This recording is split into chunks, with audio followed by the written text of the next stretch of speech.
शांति। 23 दिसंबर 2022 साकार मुरली। मीठे बच्चे, याद में बैठते समय आंखें खोलकर बैठो, क्योंकि तुम्हें खाते पीते चलते फिरते बाप की याद में रहना है। प्रश्न, भगवान को ढूंढने के लिए मनुष्य दर दर धक्के क्यों खाते हैं? कारण। उत्तर, क्योंकि मनुष्यों ने भगवान को सर्वव्यापी कहे बहुत धक्के खिलाए हैं।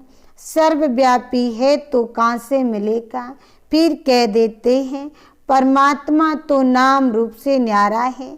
जब नाम रूप से ही न्यारा है तो मिलेगा फिर कैसे, और ढूंढेंगे किसको?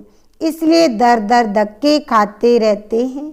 तुम बच्चों का भटकना अब छूट गया। तुम निश्चय से कहते हो बाबा परमधाम से आए हैं। हम बच्चों से इन आर्गन्स द्वारा बात कर रहे हैं। बाकी नाम रूप से न्यारी कोई चीज होती नहीं। ओम शांति। मीठे मीठे बच्चे बाप की याद में बैठे हैं। ये किसने कहा और किसको? सभी आत्माओं के बाप ने अपने बच्चों आत्माओं से बोला। आत्माओं ने आर्गन्स द्वारा सुना कि बाबा ने क्या कहा।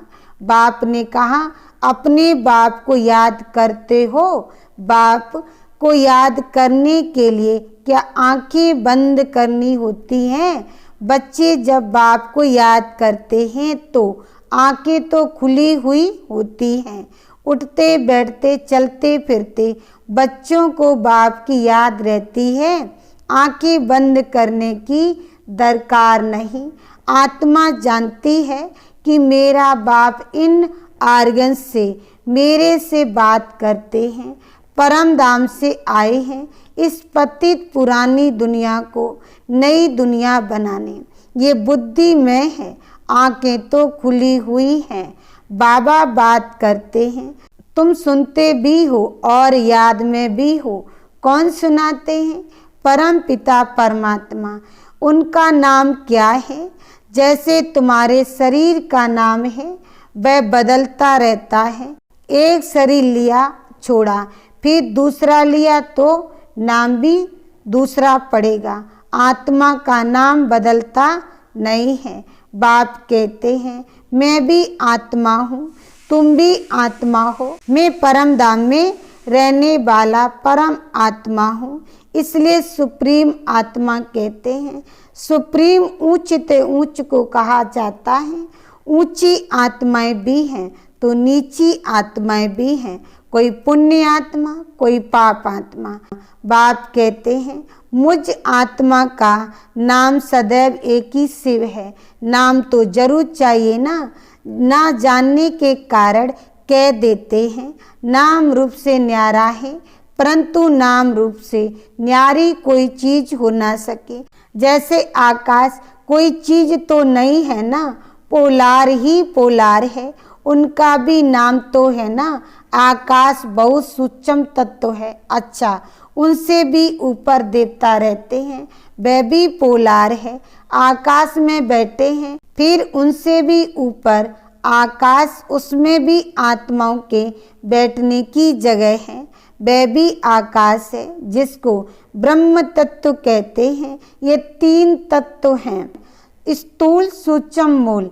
आत्माएं तो जरूर पोलार में ही रहेंगी ना। तो तीन आकाश हो गए। इस आकाश में खेल होता है तो जरूर रोशनी चाहिए। मूल वतन में खेल नहीं होता, उसको ब्रह्म तत्व कहते हैं। वहाँ आत्मा निवास करती है। वह ऊंचे ते ऊंच 3 लोक अर्थात 3 मंजिल हैं दुनिया की। ऐसे नहीं सागर के नीचे कोई लोक है, पानी के नीचे भी धरती है जिस पर पानी ठहरता है। तो यह है 3 लोक। साइलेंस मूवी और टॉकी ये शिव बाबा बैठ समझाते हैं। क्या शिव बाबा को आंखें बंद करके याद करना है? नहीं। दूसरे लोग आंखें क्यों बंद करते हैं? क्योंकि आंखें धोखा देती हैं। मनुष्य खुद कहते हैं परमात्मा नाम रूप से न्यारा है, फिर कहते हैं पत्थर वित्तर सब में है, 24 अवतार हैं, कच्छ मच्छ अवतार है। वास्तव में ये सब झूठ ही झूठ है। ईश्वर को सर्वव्यापी कहे कितना रोला कर दिया है। भक्ति मार्ग ही धक्का खाने का मार्ग है, मुझे भी पूरे धक्के खिलाते हैं। अब भगत भगवान को याद करते हैं कि हमको भक्ति से धक्कों से बचाओ। जब यहाँ आकर मिलते हैं तो कहते हैं बाबा हमने आपको बहुत ढूंढा, बहुत धक्के खाए, परंतु आप मिले नहीं। अरे कब से धक्के खाए बाबा यह पता नहीं। अब बात समझाते हैं, ज्ञान से ही सद्गति होती है। मनुष्य कुंभ के मेले पर धक्के खाने जाते हैं। जहाँ भी पानी होगा वहाँ जाकर स्नान करेंगे। कुंभ अर्थात संगम असुल है आत्मा और परमात्मा का मेला, परंतु भक्ति में फिर वह सागर और पानी का मेला बना दिया। देश देशांतर मेला लगता है, वह है पानी में स्नान करने का मेला। कई इन बातों को मानते हैं, कई नहीं भी मानते हैं। कई तो ना भक्ति को ना ज्ञान को मानते हैं। बस मनुष्य पैदा होता है फिर मरता है, नेचर ही है।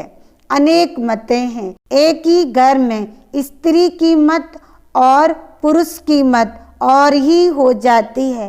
एक पवित्रता को मानेंगे, दूसरा नहीं मानेंगे। अभी तुमको श्रीमत मिल रही है, गाया हुआ है श्रीमत भगवान बाज। उनकी मत से ही मनुष्य देवता बन जाते हैं। देवता धर्म अभी है नहीं, निशानियां चित्र हैं जिससे सिद्ध है कि आदि सनातन देवी देवता धर्म था, वह राज करके गए हैं। पुराने से पुरानी चीज है देवी देवताओं की। लॉर्ड कृष्णा कहते हैं वाह, तो कहेंगे लॉर्ड श्री नारायण। तुम जानते हो लक्ष्मी नारायण का राज था जिसको बैकुंठ कहा जाता है। श्री कृष्ण बैकुंठ का मालिक था, सत्य का प्रिंस था। फिर वही श्री कृष्ण द्वापर में कैसे गया? उसी नाम रूप से तो आ ना सके। वो जो चैतन्य था उनके जड़ चित्र यहाँ हैं, परंतु वह आत्मा कहाँ गई ये कोई नहीं जानते। बाप बतलाते हैं 84 जन्म लेते अभी यहाँ पाठ बजा रही है। भिन्न नाम रूप देश काल का पाठ बजाती आई है। आत्मा ही कहती है हम एक शरीर छोड़ दूसरा लेते हैं।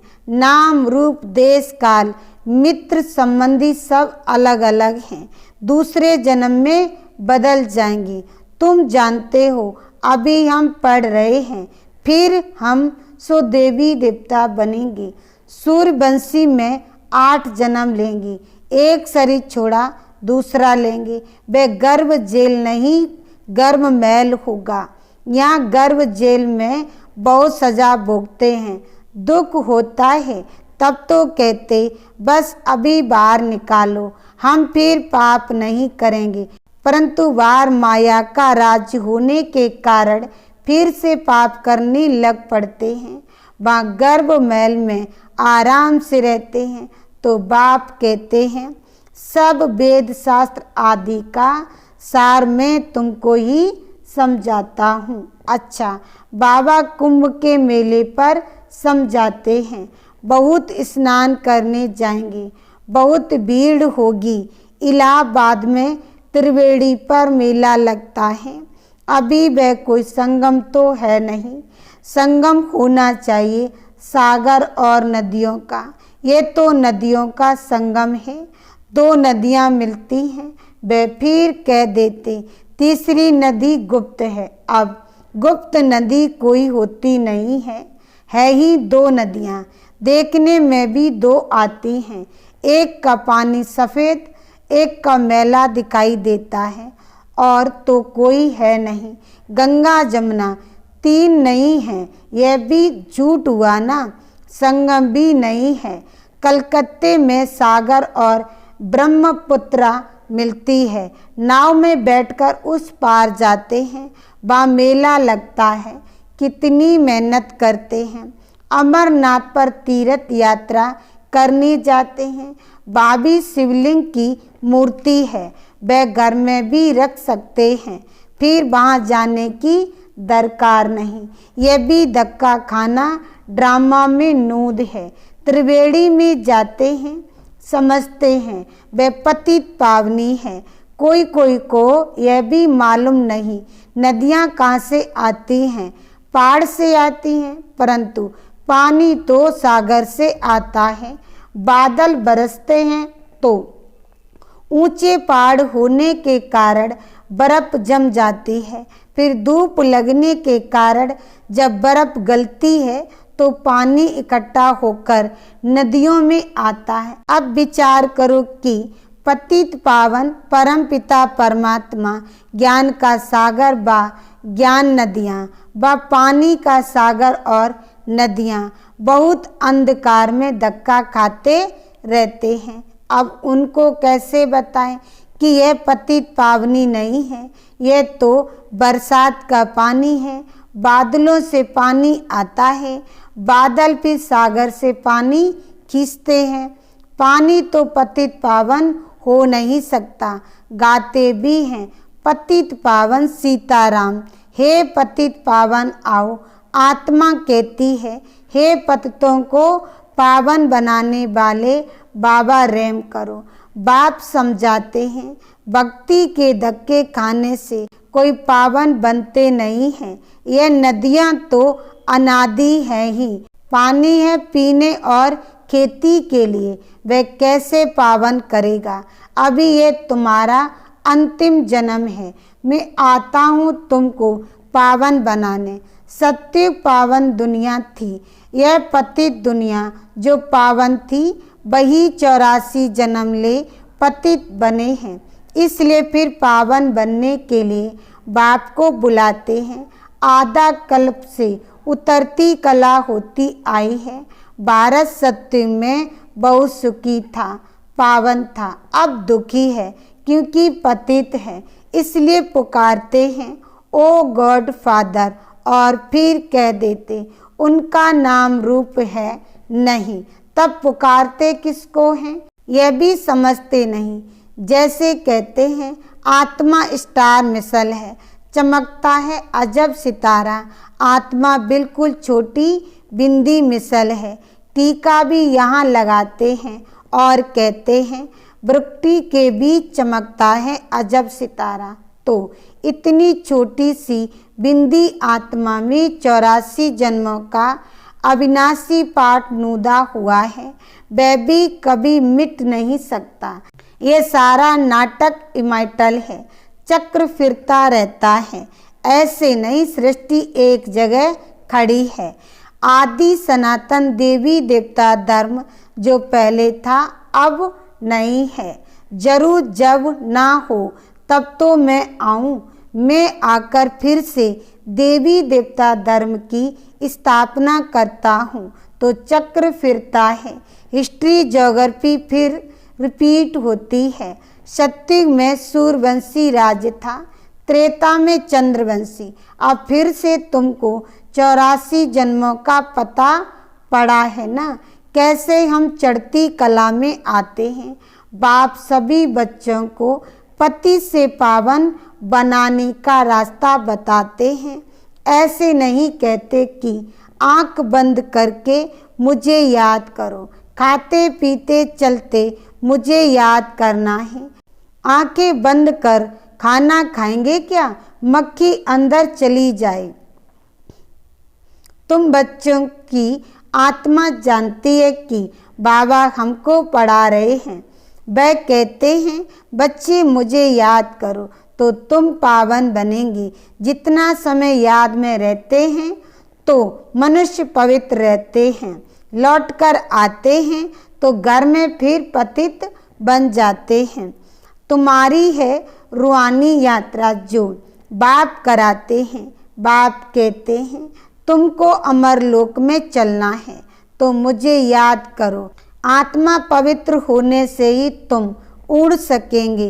अंतमति सो गति, बाप की श्रीमत से ही सतगति मिलती है। श्रीमत कहती है, हे आत्माएं, माँ में कम याद करो तो खाद निकल जाए और तुम मुक्ति धाम चले जाओ, फिर जीवन मुक्ति में आएंगे। इस चक्र को समझने से तुम चक्रवर्ती राजा बनेंगे।